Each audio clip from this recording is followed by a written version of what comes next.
कसरी चाहिँ शैतानलाई हाम्रो जीवनबाट हटाउने हैन, शैतानलाई चाहिँ हाम्रो जीवनमा आउन नदिनलाई, शैतानलाई भगाउनलाई, शैतानबाट विजय पाउनलाई चाहिँ हामीले के गर्ने, हाउ टु डिफिट शैतान इभिल है। र हुन्छ, आजको शीर्षक चाहिँ यो छ, हामीले ढिला नगरिकन खोलौँ याकुब 4:7। यसकारण आफैलाई परमेश्वरको अधीनमा राख, दियावलसको विरोध गर र त्यो तिमीहरूबाट भाग्नेछ। आमेन। प्रेज द लर्ड। साँच्चै नै आज हामी चाहिँ शैतानलाई भगाउनुको पहिलो मूल मन्त्र चाहिँ हाम्रो के रहेछ? सबभन्दा पहिला चाहिँ आफूलाई परमेश्वरमा समर्पित गर्ने, देन तब बल्ल चाहिँ हामीले शैतानमा विजय पाउन सक्छौँ। आजभोलि चाहिँ हामीले के गर्छौँ, डाइरेक्टली चाहिँ हामीले चाहिँ शैतानलाई, धेरै मानिसहरूलाई हामीले चाहिँ हेऱ्यौँ भने चाहिँ शैतानलाई डाइरेक्ट चाहिँ डाँट्न होइन, गाली गर्न, त्यसलाई भगाउनलाई चाहिँ आफ्नै फोर्स, आफ्नै तरिका तौरलाई चाहिँ युज गरेर चाहिँ शैतानलाई भगाउन खोज्छ र ताकि तिनी मानिसहरू चाहिँ के हुन्छ, त्यसबाट सफल हुँदैनन्, बल्कि ती मानिसहरू आफै चाहिँ शैतानमै के गर्छ, शैतानले नै तिनीहरूलाई पक्रिन सक्छ। त्यस कारणले हामी चाहिँ सर्वप्रथम चाहिँ के गर्नुपर्छ, परमेश्वरमा समर्पित भएर परमेश्वरको अधीनमा रहेर चाहिँ बल्ल हामीले के गर्छौँ, शैतानमा विजय पाउँछौँ। यदि एउटा ड्राइभर कारमा छ होइन, मानौँ त्यो ड्राइभर चाहिँ हिँडिरहेको छ बाटोमा, यदि त्यसले ब्रेक पक्रेन भने चाहिँ के हुन्छ, त्यहाँ त्यो चाहिँ के हो, कन्ट्रोल हो। ब्रेक चाहिँ के हो, त्यसको कन्ट्रोल। यदि त्यसले ब्रेक थिचेन भने चाहिँ त्यहाँ हुन्छ, क्र्यास हुन्छ। त्यस कारणले हामीले पनि परमेश्वरको अधीनमा रहेर हामीले शैतानको सामना गरेनौँ भने चाहिँ हामी चाहिँ के हुन्छौँ, स्पिरिचुअल क्र्यास हुन्छौँ। हामी चाहिँ के हुन्छौँ, स्पिरिचुअल क्र्यास हुन्छौँ। हामी चाहिँ स्पिरिचुअलमा हाम्रो पाइलाहरू चाहिँ डगमगाउँछ, टुटिन सक्छ, क्ल्यास हुन सक्छ। त्यस कारणले हामी चाहिँ सर्वप्रथम चाहिँ के गर्नुपर्छ, परमेश्वरको अधीनमा। जसरी गाडीको कन्ट्रोलर ब्रेक हुन्छ, त्यस्तै गरेर हाम्रो पनि कन्ट्रोल चाहिँ परमेश्वरको अधीनता हो। यसो क्रिस्टलाई हामीले हेऱ्यौँ भने चाहिँ हामीले पाउँछौँ कि उहाँ 40 रातसम्म उपवासमा परमेश्वरको अधीनतामा रहेर गर्नुभयो। 40 दिन 40 रातसम्म चाहिँ के गर्नुभयो, उहाँ उपवास बस्नुभयो। परमेश्वरको पुरा एकदम फुल पावर ग्रेसलाई चाहिँ उहाँ लिनुभयो। र त्यस पछाडि चाहिँ यहाँ चाहिँ दियावलसले के गर्यो, परीक्षा, यानि कि शैतानले चाहिँ उहाँलाई परीक्षा चाहिँ लियो। यहाँ हेरौँ हामी उजाड स्थानमा येशूको परीक्षा। तब दियावलसहरू परीक्षा गर्नलाई पवित्र आत्माद्वारा येशू उजाड स्थानमा लगिनुभयो।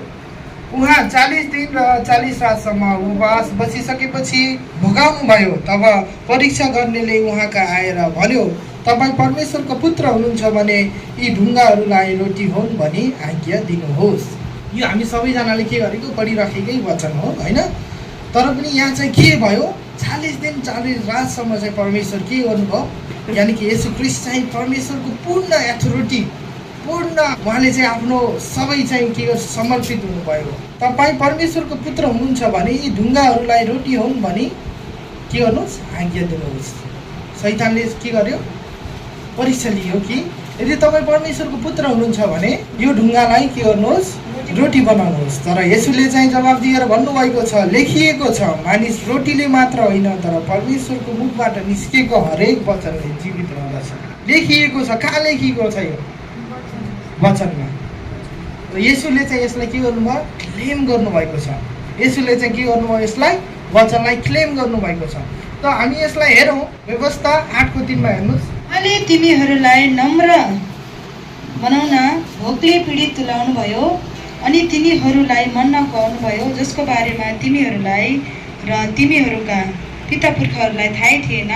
मानिस भोजनले मात्र होइन तर परमप्रभुको मुखबाट निस्केको प्रत्येक वचनले जीवन छ भन्ने कुरा बुझाउनलाई यसो गर्नुभएको हो। यो कहाँ लेखिएको रहेछ, व्यवस्थाको 8:3 चाहिँ लेखिएको रहेछ। येशू ख्रीष्टलाई चाहिँ यानि कि थाहा थियो, उहाँले चाहिँ वचनलाई के गर्नुभएको थियो, पुरै गहन अध्ययन गरेर चाहिँ उहाँले थाहा पाउनुभयो। कुन पद, कुन हेन तेन, अब अग्रम बग्रम व्यवस्था यतिको यतिले यो भनेर भन्नु भएन। तर येशूले चाहिँ लेखिएको छ, के लेखिएको छ, मानिस रोटीले मात्र होइन तर परमेश्वरको मुखबाट निस्किने हरेक वचनले चाहिँ जीवित रहन्छ भनेर चाहिँ येशू ख्रीष्टले त्यसलाई चाहिँ रिप्लाई गर्नुभयो र शैतान चाहिँ चुप लाग्यो होइन। येशूले चाहिँ व्यवस्था 8:3 चाहिँ त्यहाँ क्लेम गर्नुभएको रहेछ है, हामीले हेऱ्यौँ होइन। अब हामी 5 हेरौँ, म्याथ्यु 4:5। तब दियावलसले उहाँलाई पवित्र नगरमा लगेर मन्दिरको शिरमा खडा गरायो र उहाँलाई भन्यो, तपाईँ परमेश्वरको पुत्र हुनुहुन्छ भने यहाँबाट तल हाम फाल्नुहोस्, किनभने यस्तो लेखिएको छ, उहाँले आफ्ना दूतहरूको जिम्मामा तिमीलाई दिनुहुनेछ र तिनीहरूले तिमीलाई आफ्ना हात थाम्नेछन्, नत्र त तिम्रो खुट्टा ढुङ्गामा ठोकिनेछ। यानि कि यहाँ के गरेको छ शैतानले? वचन प्रयोग गरेको छ। शैतानले पनि के गर्छ? यानि कि वचनलाई जान्छ। शैतानले पनि के गर्छ? वचनलाई जानेको छ यहाँ। र यो चाहिँ कहाँ क्लेम गरेको छ? हामी भजन सङ्ग्रह 91 को 11 र 12 हेरौँ त। आफ्ना स्वर्गदूतहरूलाई तिम्रा सबै मार्गमा रक्षा गर्नलाई आज्ञा दिनुहुनेछ, तिनीहरूले तिमीलाई आफ्ना हातले थाम्नेछन्, नत्र त तिम्रो खुट्टा ढुङ्गामा ठोकिनेछन्। शैतानले पनि के गर्छ? वचनलाई यानि कि जान्छ, वचनलाई प्रयोग गर्छ हामीलाई के गर्नलाई, हामीलाई जो हामी सिचुएसनमा छौँ, जहाँ हामीले ह्यान्डल गरिरहेका छौँ, हामी जो अवस्थामा छौँ त्यसदेखि हामीलाई बाहिर ननिस्किन दिनलाई, हामीलाई फेलियर बनाउनलाई शैतानले के गर्छ? वचनलाई पनि प्रयोग गर्न गर्छ। यानि कि येशू ख्रीष्टलाई पनि के गर्यो? र येशू ख्रीष्टले जवाब दिनुभयो। येशूले त्यसलाई भन्नुभयो, लेखिएको छ, तैँले परमप्रभु आफ्ना परमेश्वरको परीक्षा नगर्नु। येशूले के भन्नुभयो? तैँले परमप्रभु परमेश्वरको परीक्षा नगर्नु भनेर चाहिँ भन्नुभयो। यो चाहिँ हामीले हेरौँ व्यवस्था 6 को 16। मसामा झैँ तिमीहरूले परमप्रभु तिमीहरूका परमेश्वरको परीक्षा नगरा। व्यवस्था 6 को 16 लाई यसमा चाहिँ परमेश्वरले येशू ख्रीष्टले चाहिँ दियावलासलाई चाहिँ के गर्नुभएको छ? यो चाहिँ उत्तर दिनुभएको रहेछ। येशूले त्यसलाई भन्नुभयो, लेखिएको छ, तैँले परमप्रभु आफ्नो परमेश्वरको परीक्षा नगर्नु। त्यस कारणले चाहिँ शैतानले चाहिँ के गर्छ? शैतानले पनि वचनलाई जान्छ। शैतान चाहिँ हामीले होइन, हामी चाहिँ के गर्छौँ? एकजना बाबु, एकदमै धनी बाबु चाहिँ होइन, बुवा चाहिँ मर्छ होइन, मरिसके पछाडि चाहिँ के गर्छ? मरिसक्छ र त्यसका सम्पत्तिहरूलाई गर्नलाई चाहिँ त्यसको छोरा चाहिँ कानुनतर्फबाट चाहिँ लड्छ होइन, कि कानुनले सोध्छ कि यो सम्पत्ति के तेरो हो, तेरो बाउको हो भन्दाखेरि त्यसको छोराले चाहिँ के गर्छ? त्यसले कुनै सर्टिफिकेट लिएर जाला, त्यसको बुवासँग सम्बन्धित कुनै होइन सर्टिफिकेट लिएर जान्छ र नागरिकता लगेर जाला र भन्छ म चाहिँ यसको के हो? छोरा हो। आज त्यस्तै हामी पनि परमेश्वर पिताको चाहिँ के हो? लिगल एथोरिटी हो, यानि कि वचनको हामी लिगल एथोरिटी हो, जसलाई चाहिँ क्लेम गरेर चाहिँ हामीले चाहिँ के गर्छौँ? नकार्छौँ। किनकि यो वचन चाहिँ हामीलाई के गर्नु? परमेश्वर पिता येशू ख्रीष्ट चाहिँ हामीलाई होइन किनेर, आज त्यही बाबु जस्तै, त्यही बुवा जस्तै होइन, येशू ख्रीष्ट चाहिँ हुनुहुन्छ र त्यसका छोराछोरी, त्यसका legal authority, legal leading power चाहिँ हामीसँग छ वचनको। त्यसलाई चाहिँ हामीले क्लेम गर्नुपर्दछ। शैतान चाहिँ हर समयमा सिंह र एकदम डरावना जस्तो गरेर आउन, तर शैतान चाहिँ कसरी आउँछ, शैतानले चाहिँ कसरी पासो फेक्छ, हामी चाहिँ 2 कोरिन्थियन च्याप्टर 11-14 हेरौँ त। यो कुनै अचम्मको कुरा होइन, किनकि शैतानको पनि ज्योतिर्मय स्वर्गदूतहरूको भेष धारण गर्छ, शैतानले पनि। त्यस कारणले यो चाहिँ कुनै अचम्मको कुरा चाहिँ होइन हाम्रो निम्ति। शैतानले पनि के गर्छ? दूत जस्तै के गर्छ? भेष धारण गर्छ। उसले सब कुरा जानेको हुन्छ, सब कुरा उसलाई थाहा छ शैतानलाई। ठिक छ। र अब हामी त्यसै गरेर अगाडि बढौँ। फेरि दियावसले उहाँलाई एउटा अग्लो पर्वतमा लगेर संसारका सबै राज्य र तिनको वैभव उहाँलाई देखायो र उहाँलाई भन्यो, तपाईँले घोप्टेर मलाई दण्डवत गर्नुभयो भने यी सबै थोक म तपाईँलाई दिनेछु। तब येशूले त्यसलाई भन्नुभयो, शैतान त दूर होइजा, किनभने लेखिएको छ, तैँले परमप्रभु आफ्ना परमेश्वरलाई दण्डवत गर्नु र उहाँको मात्र सेवा गर्नु। तब दियावलस उहाँलाई छोडेर गयो र स्वर्गदूतहरूले आएर उहाँको सेवा टहल गरे। वाह, प्रेज द लर्ड। हामी फेरि यसलाई चाहिँ हामी हेरौँ, व्यवस्था 6 को 13 हेरौँ कि कहाँ येशू ख्रीष्टले चाहिँ क्लेम गर्नुभएको रहेछ, कहाँ चाहिँ त्यो वचनलाई चाहिँ एप्लाई गर्नुभएको रहेछ। आज हामी हेरौँ व्यवस्था 6 को 13 चाहिँ हेरौँ के लेखिएको छ। तिमीहरूले परमप्रभु तिमीहरूका परमेश्वरकै डर मान्नु, उहाँकै सेवा गर्नु र उहाँकै नाउँमा शपथ खानु। साँच्चीकै लेखिएको रहेछ। कहाँ? व्यवस्था 6 को 13 चाहिँ के गरिएको रहेछ? लेखिएको रहेछ, उहाँकै के गर्नु? सेवा गर्नु उहाँकै डर मान्नु र उहाँकै डर मान्नु, उहाँकै नाउँमा शपथ खानु। शपथ खानु। त्यस कारणले यो चाहिँ व्यवस्था 6 को 13 मा चाहिँ लेखिएको छ र व्यवस्था 10 को 20 लाई फेरि हेर्नुहोस्, परमप्रभु आफ्ना परमेश्वरको डर तिमीहरूले मान, उहाँको सेवा गर, उहाँलाई पक्रिराख र उहाँकै नाउँमा तिमीहरूले शपथ खाऊ। आमेन। फेरि यहोशू 24 को 14 लाई हेर्नुहोस्, कारण अब परमप्रभुको भय मान र सारा विश्वस्तता साथ उहाँको सेवा गर। तिमीहरूका पिता पुर्खाहरूले युफ्रेटिस नदी पारी र मिश्र देशमा पूजेका देवताहरूलाई फ्याँका र परमप्रभुको सेवा गर। आमेन। साँच्ची नै के गर्नुपर्छ?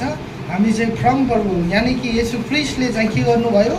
जवाब दिनुभयो। येशू ख्रीष्टले चाहिँ शैतानलाई चाहिँ रिप्लाई गर्नुभयो। शैतानले पनि वचनलाई जान्छ, शैतानले पनि हर कुरो यानि कि त्यो पनि दूतको भेषलाई चाहिँ धारण गर्छ। त्यस कारणले त्यसलाई सबै कुरो चाहिँ के छ? थाहा छ।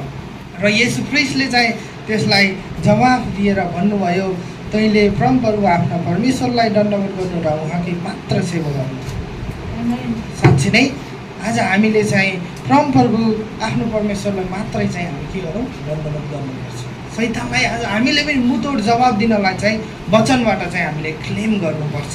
उपदेश 3 को 1 लाई यहाँ यसरी लेखिएको छ, हे मेरो छोरा, मेरो शिक्षालाई नभुल, तर मेरो आज्ञाहरू आफ्नो हृदयमा लुकाइराख, किनभने तिमीले तँलाई दीर्घायु बनाउनेछ र तेरो लागि सम्पन्नता ल्याउनेछ। साँच्ची नै आज परमेश्वरको वचनलाई चाहिँ हामीले आफ्नो हृदयका पाटाहरूमा राख्यौँ भने, आज हामीले परमेश्वरको वचनलाई, शिक्षालाई आज हामीले भुलेनौँ, त्यसलाई क्लेम गऱ्यौँ भने चाहिँ होइन के हुन्छ? हामीलाई दीर्घायु र सबै फलिफाप हामीले पाउँछौँ। र 4 को 10 लाई हेरौँ, यसैको 4 को 10 लाई। 4 को 10 मा यसरी लेखेको छ, सुन हे मेरो छोरा, मैले भनेको कुरा ग्रहण गर र तेरो जीवन दीर्घायु हुनेछ। साँच्ची नै यहाँ पनि त्यही नै भन्छ, परमेश्वरको वचनलाई चाहिँ हामीले के गरौँ? फलोअप गरौँ, हामीले ग्रहण गरौँ, उहाँको शिक्षा दीक्षामा हामी हिँड्यौँ, क्लेम गऱ्यौँ। शैतान पनि के गर्छ? तब हाम्रो जीवनबाट जसरी येशू ख्रीष्ट परीक्षामा पर्नुभयो, आज त्यस्तै परीक्षा आज हरेक विश्वासीहरूको जीवनमा दिन रात आउन सक्छ। त्यस कारणले हामीले वचनलाई चाहिँ क्लेम गर्नु जरुरी छ। वचनलाई चाहिँ हामीले के गर्नु छ? भन्न जरुरी छ। उहाँको वचनलाई मनन गर्न, ग्रहण गर्न जरुरी छ, जसद्वारा चाहिँ हामीले शैतानलाई भगाउन सक्छौँ र हामी दीर्घायु हुन सक्छौँ र हामीलाई सबै सम्पन्नता हामीले के गर्छौँ? हासिल गर्छौँ। हितोपदेश तिनलाई तेरा औँलामा औँठी चाहिँ लगाइराख, हृदयको पाटीमाथि लेखिराख। साँच्ची नै आज परमेश्वरको वचनलाई चाहिँ हामीले के गरौँ? औँलामा, यानि कि हाम्रो औँला के छ? हाम्रो शरीरको एउटा अङ्ग हो। हृदयभित्र चाहिँ हामीले चाहिँ के गर्छौँ? पल पल पल पल हाम्रो परमेश्वरको वचनलाई चाहिँ हामीले हरेक परिस्थितिमा, हरेक होइन सिचुएसनमा चाहिँ हामीले के गर्नु पर्यो? त्यसलाई क्लेम गर्नु पर्यो, एप्लाई गर्नु पर्यो। तब मात्र चाहिँ हाम्रो के हुन्छ? विजय हुन्छ शैतानसँग। तब मात्र चाहिँ हामीले आज शैतान किनकि दूतको भेषमा छ, त्यसले वचन पनि जान्छ। हामीलाई आज हरेक परिस्थितिमा येशू ख्रीष्टलाई जसरी लेखिएको छ भनेर त्यसले भन्यो कि शैतानले पनि भन्यो कि तँलाई दूतको जिम्मामा दिनुहुनेछ र हातले तिनीहरूले थाम्ने छन् र तेरो के हो? खुट्टा चाहिँ ढुङ्गामा ठोकिने छैन भनेर चाहिँ भन्यो। तर येशू ख्रीष्टले चाहिँ के भन्नुभयो? तैँले परमप्रभु आफ्ना परमेश्वरको परीक्षा नगर्नु, यानि कि व्यर्थैमा हामीले परमप्रभुको परीक्षा चाहिँ दिनु हुँदैन। साँच्ची नै आज त्यस प्रकार त्यसै गरी आज हामीले हरेक परिस्थितिमा चाहिँ आज शैतानले हामीलाई डराउन, धम्काउन, गिराउनलाई चाहिँ हरेक समयमा चाहिँ कोसिस गरिरहेको हुन्छ। आज हरेक समयमा चाहिँ हामीलाई के गरेको छ? कोसिस गरेको हुन्छ। त्यस कारणले हामीले चाहिँ हरेक परिस्थितिमा हाम्रो परमेश्वर पितालाई चाहिँ हामी शैतान तैँले हाम्रो जीवनमा के गर्न सक्दैनस् भनेर चाहिँ हामीले शैतान त हट, मेरो जीवनबाट भाग भनेर चाहिँ हामीले क्लेम गर्नुपर्दछ।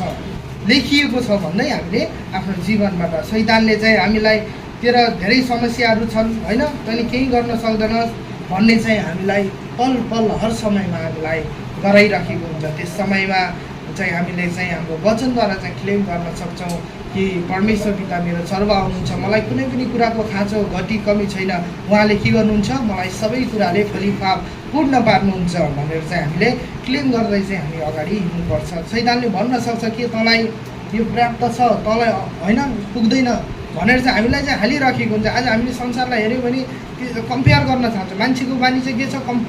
कम्पेयर गर्ने कि योसँग यो छ, योसँग यो छैन। शैतानले हालिदिन्छ कि त्यो चाहिँ शैतानले हालिदिन्छ। अब हामी चाहिँ आफ्नै सोचमा चाहिँ परमेश्वरको सोच चाहिँ त्यो छैन, तर हामीले आफ्नो संसारिक ढाँचामा हिँडी चाहिँ हामीले आफ्नो सोचलाई संसारतिर डुलाएर चाहिँ हाम्रो के भन्छ त्यो भित्रैबाट चाहिँ हामीले कम्पेयर गर्न थाल्छौँ कि यो मसँग छैन, त्यो मसँग छैन भनेर चाहिँ हामीले के गर्छौँ सोचिरहेका हुन्छौँ। तर त्यो समयमा चाहिँ हामीले चाहिँ परमप्रभुले मेरो सबै खाँचोहरूलाई चाहिँ पुरा गर्नुहुन्छ भनेर चाहिँ हामीले लेखिएको छ। परमप्रभुले हामीलाई मेरो सबै खाँचोहरू चाहिँ के गर्नुहुन्छ पूर्ण पार्नुहुन्छ भनेर चाहिँ हामीले भन्नुपर्छ। त्यो समयमा आज हामी बिमारी हुँदा औषधि खाँदा शैतानले भन्न सक्छ कि औषधि तैँले यति खाँदैछस्, बिमारी त यति छस्, तैँले अब योबाट कसरी मुक्त हुने होस्, के गर्ने होस्। तर हामीले चाहिँ लेखिएको छ परमेश्वरको यस क्रिस्टको गोराको चोटले म निको भएको छु भनेर चाहिँ हामीले के गर्नु पर्यो क्लेम गर्नुभयो। उहाँद्वारा म चङ्गाईलाई पाएको छु, उहाँको वचन पठाएद्वारा म चाहिँ चङ्गाई आज मैले हासिल गरेको छु भनेर चाहिँ तपाईँले मैले चाहिँ भन्नु पर्यो। यानि कि वचनलाई चाहिँ हाम्रो ओठमा, हाम्रो औँलीमा, हाम्रो हृदयमा, हाम्रो आँखाको पलङहरूमा चाहिँ हर समय हर क्षण चाहिँ हामीले के गर्नु पर्यो राख्नु पर्यो। र तब मात्र चाहिँ हामीले शैतानलाई चाहिँ विजय पाउँछौँ, शैतानद्वारा चाहिँ हामीले जित पाउँछौँ र परमेश्वरको स्वर्गको राज्यमा चाहिँ एकदम खुसी खुसी आनन्दका साथ यस पृथ्वीमा पनि रमाउँदै खुसीका साथ हामी बस्न सक्छौँ। आजको वचनलाई चाहिँ म यतिमै राख्छु। परमेश्वरको अनुग्रहद्वारा यो वचनहरू बोलिएको छ र तपाईँहरू सबैजनाले बुझ्नुभएको छ भन्ने चाहिँ म विश्वास गर्छु र म आजको वचन यतिमै राख्छु। धन्यवाद। जय मसीह।